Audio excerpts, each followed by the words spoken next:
Benders! Antes de começar esse vídeo eu quero mostrar rapidinho pra vocês tudo que veio na Nerd ao Cubo desse mês. O tema desse mês foi poder e todo mês tem um tema diferente. Você pode assinar a caixa completa por R$ 79,90 ou só a camiseta por R$ 39,90. Em todas as caixas vem vários itens do universo geek, tem muita coisa legal e vale muito a pena, porque se você comprasse os itens separados sairia muito mais caro. Se você quiser assinar a Nerd ao Cubo, é só usar o link que está na nossa descrição. Oi Benders, tudo bem com vocês? O vídeo de hoje traz algumas verdades duras. Nós não somos o cara dos repolhos, mas trouxemos verduras. Hoje nós vamos mostrar os motivos pelos quais a Korra é tão odiada pelo fandom. Antes de começar, vale destacar que os motivos que nós vamos listar aqui não são as opiniões pessoais de ninguém da equipe, nem de mim, nem de ninguém, nem de whatever, nenhuma conexão com o mundo Avatar. Esse vídeo vai mostrar alguns pontos fracos da série, algumas visões de pessoas que realmente odeiam ela, e vai mostrar coisas que poderiam ter contribuído para que a lenda de Korra fosse mais amada pelos fãs. E também nós vamos desmistificar algumas coisas que são ódio gratuito. Avisos dados, então vamos começar.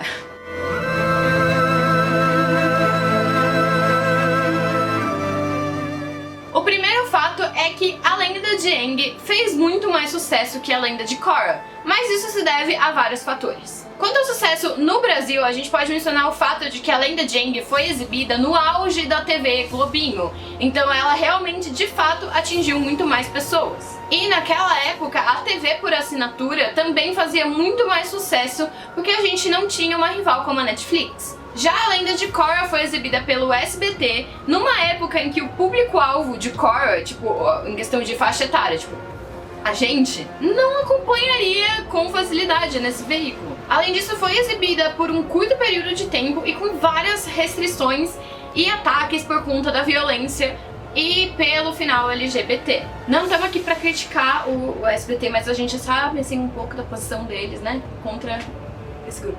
Ainda falando um pouco sobre público-alvo, a lenda de Aang foi voltada para um público infantil com uma pegada muito mais cômica e deixando o romance como segundo plano. Já a lenda de Korra teve como objetivo resgatar o público que já tinha visto a lenda de Aang e que agora era adolescente e estava lidando com questões mais adultas. A Nickelodeon, a princípio, só fala com o público infantil, mas eles apostaram em A Lenda de Korra mesmo assim e tentaram focar num target pré-adolescente que seria o meio termo entre os dois. Com isso, A Lenda de Korra trouxe uma pegada mais sombria e um romance mais escancarado, porque eles acreditavam que isso ia agradar mais o público-alvo.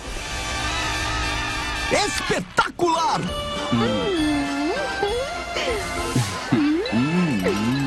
Isso chegou a incomodar bastante algumas pessoas. O que justamente agradava o público de A Lenda de Aang não foi trazido para A Lenda de Korra.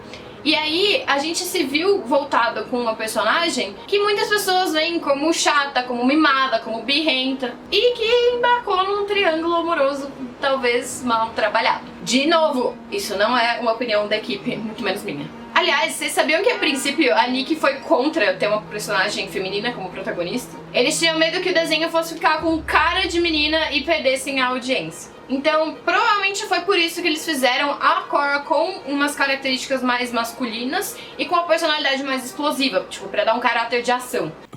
Uhul! Campeã de dominação de metal. Ah, claro, porque ela é o Avatar. Ou seja, talvez a Korra pudesse ter sido tipo a Dinora, assim, se a Nickelodeon não tivesse ficado com medo de ter um desenho de menina. Embora a protagonista tenha evoluído bastante ao longo das 4 temporadas, existem muitos outros fatores que contribuíram para tanto ódio da série. O Bolin era um alívio cômico que deixou muito a desejar no seu papel. O Mako era um embuste, já falamos sobre isso aqui no canal. E por aí vai, né? A Asami foi a única personagem realmente relevante que mostrou alguma evolução no livro 1. Embora ela tenha sido introduzida só pra criar tensão no romance entre a Korra e o Mako, e a princípio ela ia ser uma vilã, ela realmente mostrou um desenvolvimento muito grande ao longo da primeira temporada e ela se tornou uma aliada importante do time Avatar. Infelizmente, o desenvolvimento dela morre aí, porque depois disso ela continuou praticamente a mesma pessoa e só foi ser um pouquinho mais aprofundada no livro 4. É importante também que vocês saibam que a Lenda de Korra não tinha 4 temporadas confirmadas desde o começo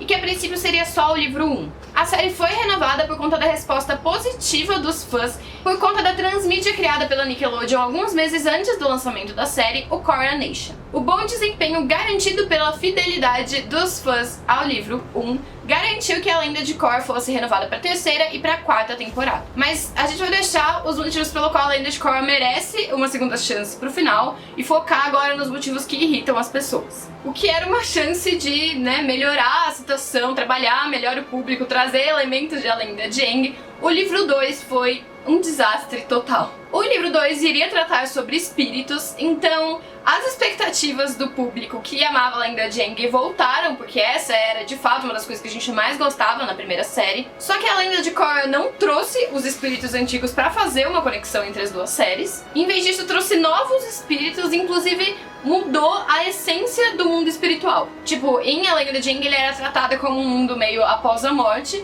e agora com a existência de portais ele é tratado como uma realidade paralela. Muitas pessoas no fandom acreditam que esse livro tenha muitas contradições em relação às explicações dadas anteriormente, que ele destrói a evolução que a Korra apresenta no final do primeiro livro, que tem um vilão com uma personalidade insuportável e com habilidades super mal explicadas. Como eu já mencionei, o mundo espiritual perdeu a sua essência, porque antes o Avatar conseguia ir pro mundo espiritual através da meditação, então tinha toda aquela pegada mística, e agora com a existência de portais, qualquer pessoa pode atravessar um portal e ir para lá. Assim, se você quiser, você pode inventar 500 mil teorias do porquê que isso acontece, mas é fato que esse conceito foi meio mal trabalhado na série.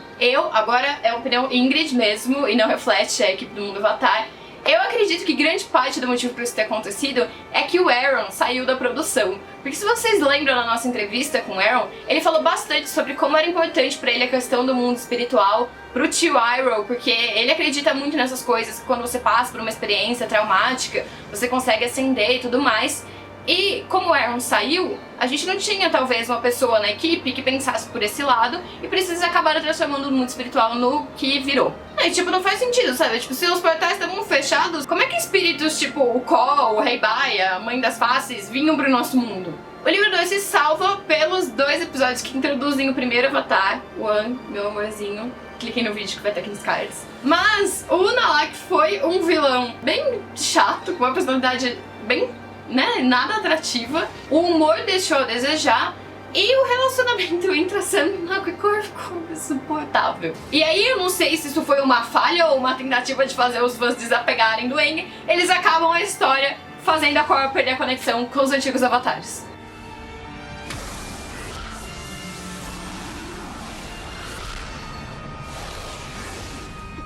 Sério, essa deve ser a coisa que mais irrita o fandom na história, mais que o filme. Ao banalizar as conexões e atribuir isso a um erro da personagem, os criadores fizeram, na verdade, o fandom se voltar contra a Korra. Tipo, eles culparam a vítima pelo que aconteceu e não quem realmente fez isso, que foram os roteiristas. Bom, então o estrago estava feito e isso levou muita gente a abandonar a Lenda de Korra. E aí, numa nova, chuva de ideias, brainstorm, os criadores trazem uma nova trama pro livro 3 com novos vilões e tentam de alguma forma linkar isso com a segunda temporada. Porém, nem tudo voltou como antes, porque o romance foi praticamente eliminado e eles começaram a trabalhar melhor a amizade do pessoal do grupo, principalmente entre a Korra e a Asami. Além disso, as dominações estavam mais trabalhadas, elas não pareciam mais tão fracas quanto no começo da série, e muitas coisas da dominação clássica foram resgatadas. A Lotus Vermelha tinha um passado com o time do Avatar Aang e a família da Korra, então trouxe uma pegada de nostalgia pra série, mas ainda assim tinham coisas pra desagradar os fãs que já não estavam vendo a Lenda de Korra com bons olhos. Vilões novos que surgiam a cada livro, a Korra apanhando no estado Avatar, habilidades mal explicadas, o Zahir sendo habilidoso sem nenhuma explicação possível, que inclusive fez a gente teorizar nesse vídeo que tá aqui, ó. Mas apesar dos pesares, o livro 3 começa a trazer a lenda de Korra de volta aos trilhos. A 4ª temporada continuou a mostrar os modos clássicos da dominação, fazendo inclusive o Bolin dominar a Terra de uma maneira mais clássica. O episódio Korra sozinha conseguiu elogios até das pessoas que estavam mais irritadas com essa história. Embora muitas pessoas não tenham aprovado a Kuvira como vilã final da série, né, comparada a tudo que a Korra teve que enfrentar antes, o livro 4 na verdade retrata a mente da Korra como a própria vilã dela, desenvolve muito bem os personagens, liga as coisas de volta com a lenda de Aang e faz com que a Korra termine super bem desenvolvida. Muitas pessoas criticam o fato da Korra ter perdoado a Kuvira no final, mas a gente acredita que é muito importante que as duas tenham, de certa forma, feito as pazes, não só pra história, mas por todo o conceito de A Lenda de Korra, inclusive porque o último livro se chama Equilíbrio. Uma das coisas que também irrita algumas pessoas que, caso se irritem com isso, não merecem estar nesse canal, não merecem estar nesse fandom, não merecem ver esse desenho, é o relacionamento LGBT que é apresentado no final da série. Sim, muitas pessoas que são homofóbicas, e sim, eu uso a palavra homofóbica aqui, não gostaram que a Korra terminou a série como bissexual. Mas ela tem um pouco. E também tem gente que se irrita só pelo fato da Korra ser uma protagonista feminina, entendeu? Tipo, porque acham que ela não é forte o suficiente. E aqui eu vou trazer pra vocês algumas citações do nosso grupo do Facebook do porquê que as pessoas odeiam tanto a Lenda de Korra. Um número muito pequeno de episódios por temporada associado ao número grande de personagens, o que resultou num desenvolvimento pobre pra maioria deles. O número de erros no roteiro, a falta de carisma do time Avatar e que tinha habilidades muito mais fracas do que o time do Avatar Aang, a ocidentalização de alguns lugares, tipo